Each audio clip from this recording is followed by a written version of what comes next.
Happy New Comic Book Day, everyone. Hillbilly here, bringing you a brand new Comic Book Day comic book haul for July 8th, 2026. Wow, 2026. Still can't believe that. So I'm trying something new. Two things. One, the microphone. You see that. Two, you'll see the second part of my new addition to the video of when I do things. Typically, it's just me. Not tonight. Tonight, I'm doing something new.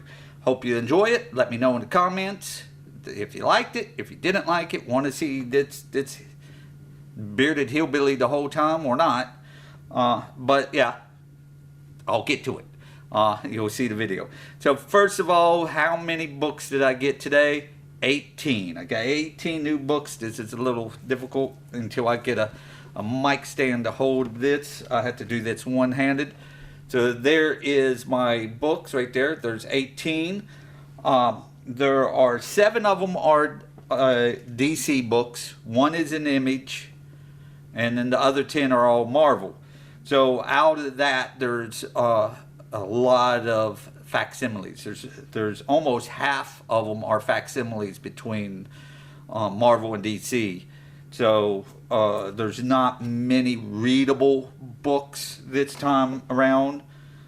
It didn't really save me too much money because I ended up getting double covers of like the facsimile of the regular and then the foil.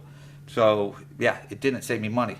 So with that being said, let me go into talking about what comics I actually got and a little bit about them. As you can see, the first issue that I'm bringing up that I bought today is It's Simbi.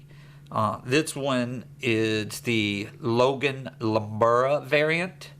If I say the name wrong, I always say this each one, I apologize. This is the synopsis to the book. Simbi goes solo. Simbi may be a symbiote without a host. From Simbi Infinity Comic to Marvel Mutt's Infinity Comic and Amazing Spider-Man, see some of Simbi's greatest Marvel moments so far, all in one place for the very first time. It's Simbi.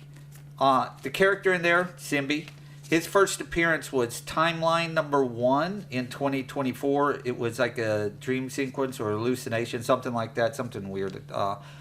Not quite a full appearance. His first full appearance was Amazing Spider-Man number 11 that came out last year, where Peter Parker was in space and he freed Simbi and some of the other captives on the ship, and it's now hanging out in Manhattan. So he's a new cute character. So that is the history of Simbi real quick. You know, he was captive. First full appearance, Amazing Spider-Man number 11, volume 7. It's cheap. You could still get it if you like these first appearances. And this is the next book. I got the blank cover. Book number 2, Jeff the Landshark. Superstar number 1. Jeff the Landshark, I got the blank cover. I might get a sketch. I do like the blank covers. That's why I get them. And in this instance, with the blank cover, there is cover A underneath. So if I wanted to, I'd at least have cover A. But that's the blank cover. That's when Marvel does cover A underneath the variant. It's with the blank cover. They won't do like DC when it's a card stock and they still put cover A underneath cover B, cover C, cover D, however many. So I do enjoy blank covers. I might get a sketch of Jeff one day, maybe not. So, but for right now, I'll just keep it and put it with my other blank covers. Daredevil, number 4, and it's, as you can tell, he's kind of chained up. The cover is Lee Garbett, that one that I could actually kind of say. So far, I've been reading this. I was a little disappointed in issue 3 because, you know, issue 3 had a very cool cover, showed Spider-Man on it, and I was like, yes, I'm going to get a team up with Daredevil and Spider-Man. Like, you know, these two heroes are great together. Barely got anything. Civil War Unmasked number 3. I got the Palo Sequoia cover. Again, sorry if I did say your name wrong, but man, you drew an amazing looking angry Captain America. And also just Captain America riding on a jet on the top of it. surfing a jet, I should suppose. That's pretty amazing. It's pretty cool. I like it. In the first Civil War, if you didn't read it, Iron Man and Mr. Fantastic built a cyborg version of Thor. Because, here are these geniuses that are like, oh, well, because at this time Thor wasn't around. So he was thought to be dead. And so these two geniuses doing it, what they thought was smart, they got Thor's DNA, built a cyborg Thor. Of course, it goes all wrong, and it kills Goliath. Bill Foster. Black Cat number 12. I really like this cover. It's a cool cover. I cannot say his name whatsoever. I might not be able to say his name, but I can say he drew an amazing cover. So do you think the Black Cat could stop the Punisher? I don't. I really don't. I mean, I think maybe on another Earth, Earth 42821, she is able to stop the Punisher from killing her, but maybe on 48822 Earth, the Punisher kills her. But on Earth 616, I don't see it happening. They might fight each other, and I think, even with her bad luck powers, at most, she can injure him. But we've seen the Punisher go after people that with bullets in him, and he's got cuts and stab wounds and broken bones, and the man doesn't stop. So I don't think there's any of her power that would be strong enough to go against his willpower when he sets his mind to stopping a so-called criminal. So that's what I would think. Tell me what you think. Do you think the Punisher would stop or kill Felicia, or just kind of scare her some and then go on its way? Do you think her power would be enough to actually stop him if he was determined to kill her? Let me know in the comments. Until then, I'm going to move on to my next book, which is a facsimile. The Amazing Spider-Man number 129, the first appearance of the Punisher. If you are wondering how many facsimiles are there, because there's quite a few actually. This is not the first. This is the 2026 version, of course, because it came out today, 2026. But there are facsimiles ranging back to 2023, 2 in 2023, and then there are 2 in 2025, then 3 in 2026 that came out today. There was a 1 in 25 variant that's a whole different cover. This book has been reprinted so many times. There's just the regular reprint. There is a Marvel Legends reprint that came out in 2004. Marvel Milestone came out in 1992 reprint. There's also, which is not actually the exact cover like this, but there's also the reprints that are the Marvel Tales one. So this book has been reprinted quite a bit, and it originally came out in 1974. Amazing Spider-Man number 14, and the facsimile of that one came out today. It's the first appearance of the Green Goblin. You see him on the cover there. He got his little goblin glider, and got the Hulk in there. Spidey up on top of a cave, and then you got the Enforcers in the background. Just a good comic all around. Great cover. How can you go wrong with the Steve Ditko cover? You can't. The next book is Sorcerer Supreme. This is number 8. Again, I cannot say his name. For the cover artist, done an amazing job making Scarlet Witch look pretty cute in there with her wild hair. I mean, she got a lot of hair there. And then it's a costume swap. So she's doing Polaris. So it's a cool cover. So next up is Wolverine with an Alex Ross cover. To me, the way it looks is he just fell in water, and the top there is the bubbles, but I'm not quite sure why if you look at the top of it, the claws, you can see the white lines going up like he's cutting. I don't think there'd be that in the water or in the air, actually, to be fair. But to me, it looks like water. What do you think? Is that water? Is he falling in the water? Alex Ross, if you're listening to this, which I doubt you are, hey man, is that water?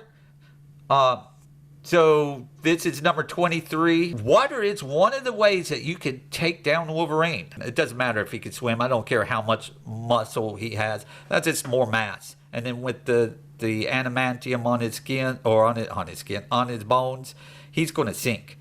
Sink like the proverbial rock. So with the last Marvel book, the question is, how do you kill Wolverine? I think the best way you could kill Wolverine is with water. Take him, drop him down into the center of the ocean, the deepest parts of the ocean. Just drop him down. And his weight with the adamantium and everything would take him all the way down to the bottom. And the pressures are going to be so immense that, the submarines are crushed like the submarines are crushed like paper. So, yeah, his adamantium would survive, but all its soft tissues would not. And there'd be no way, I think, there'd be no way that Wolverine would be able to get out from the depths of the ocean. And because even if the drowning and then the healing factor kicks in, brings him back, the pressure would be too much. Maybe after thousands of years or so, maybe however quickly his healing factor would allow him to evolve, maybe he would evolve into something that would be able to withstand the pressures, and then he would get out. But then who knows what would happen then? Maybe that kind of thing. The animals that are living in the deeps of the ocean can't live in the shallows of the ocean. I think I could be wrong. I'm not an oceanographer, if that's what they're called. Marine biologist. I'm not a marine biologist. So with that being said, of me not having no knowledge of that stuff, I will say this book, I like the cover, love the cover actually, with Alex Ross. Next up are my DC books. I'm in the last running of this video, so I know it's kind of long. So the next up are 7 DC books. 3 of them are of the same cover. It's another facsimile cover. It's a great cover. It's a great book, and I want to talk about it and show you what this cover looks like. So with that, I'm going to bring up Green Lantern number 49, which is a facsimile. It's part 2 of Emerald Twilight. This was when Hal Jordan went nuts. So you can see on the cover, he went on a killing spree of the Green Lantern Corps to get more power because he was wanting to bring back Coast City, and he needed more power to do it. And so he was going and getting all the other rings from the other lanterns. And it was brutal. He was leaving them out in space and took the rings, and he went bonkers. This cover was done by Darryl Banks, who I met at Heroes Con a few years ago and got him to sign my original copy of this. I was very happy to do that. I can't wait to try to get him to maybe do, if he shows up again, do a sketch on the blank cover that I got today. The next DC is Green Lantern Corps number 18. This cover, so awesome. I am really digging this one. The Hal Jordan standing there doing the wheel. The only thing I think I would have liked to seen different is that the black of the background blended in with his suit parts that are black, with just a little bit of highlights but no actual border outline. Just show it basically a negative cover to it. All right, so Absolute Catwoman number 2. So this cover is very cool. It's by the artist Bengal, and you could see her tail. It looks like a electrified whip as she's running across the rooftops. I'm not a big fan of the big helmet. I think it should just be a smaller helmet. It's just something about it's weird. I don't know what. I don't like the bigness of it. That's what's weird, or what I don't like. But so far, I haven't read these, but I will. And I'll give it at least 5 to 6 issues. Hopefully it'll be good and I can continue on. But if not, I'll have to drop it. and continue on with the ones I do read, which are Absolute Wonder Woman, Absolute Green Lantern, Absolute Superman, and Absolute Batman. And out of those, I rank them just like that. Absolute Wonder Woman has, to me, it's been the best. Then number 2 is Absolute Green Lantern. That's very close to the Absolute Wonder Woman. Then it's Absolute Superman. And then it's Absolute Batman. Yes, I know you probably are not agreeing with me, but to me, it is not the best of them. It's fun, it's entertaining, and there's a lot going on. I just don't think it's the best. With the next book and the last book, I started the DC titles with the facsimile, and I'm going to end my DC titles with the facsimile of Batman number 156, where they're on an alien planet and Robin dies at dawn. Or does he? Oh, I doubt it. Let me think about it. No, Robin's still around, so he's not dead. However, Batman is carrying him. He does look like he would be dead. And you got to think, when this came out, that was a thing that you had. People thought he was going to die, but he didn't. But look at this. He's crying. Does Batman cry often? I don't think so. How many covers have Batman cried on? How many books have we seen Batman cry on? I don't know. If you know, let me know, because I don't know. How often has Batman cried on covers and in books? Has he cried in his own book? Has he cried in the Superman books, Wonder Woman? How often has he cried where we actually see the tears? Because we see tears on here. So that's all for my DC books. And now my very last book of the night, or of today, is an Image book. And this book, the title itself is impossible to read, but if you read it like it's actual letters, it's World Tree number 21. The impossibility part of it is the O in world is actually a 0, and the E's in tree are 3s. So it's really W0 RLDTR 33. So that'd be was 0 to the, so something like that. Like I said, I can't pronounce that. I've been enjoying World Tree. It's been good. Okay, that's all the comics of today. Asterisk. No, it's not. I forgot one. My Absolute Batman number 22. How did I forget it? I'll chalk it up to the heat. Plus the fact that I didn't go to the second shop. I was in a hurry to come home to do this, and it did take up all my time. Thankfully, I did come home. I'd rather be up even later than I already am to get this in, and I want to make it look good. I worked on these images and want to make it look different. I'm using this microphone. Hopefully it sounds good and everything works out. More importantly, I hope you enjoyed it. I have fun doing it, even the work. I love doing this kind of work. That's why I do it. So it's enjoyable. It's time consuming, but it is enjoyable. And I get to talk about comics. So, that's a win. And speaking of what I like in comics, of the win is this. This is my favorite cover for this week, is the Green Lantern Corps cover with Hal Jordan using the rings energy to showcase will, hit the willpower. It's just a cool cover. So I can't wait to next week's. There's some really cool ones with a artist that I talk about quite frequently. When you see it, you'll be like, yes, because I always messed up his name a lot at the very beginning of these. So you probably know who he is. I have a bunch of his covers, and it has to do with the color scheme. So that's your hint for 3 of the books next week. And until then, well, actually, until tomorrow when I do a short on Absolute Batman, when I hopefully be able to go get it. I'll talk to y'all later, and enjoy the night, and enjoy your new comic book day. And I'll stop pointing at you. No, I won't. I'll still point. I talk with my hands. So until then, have a great night.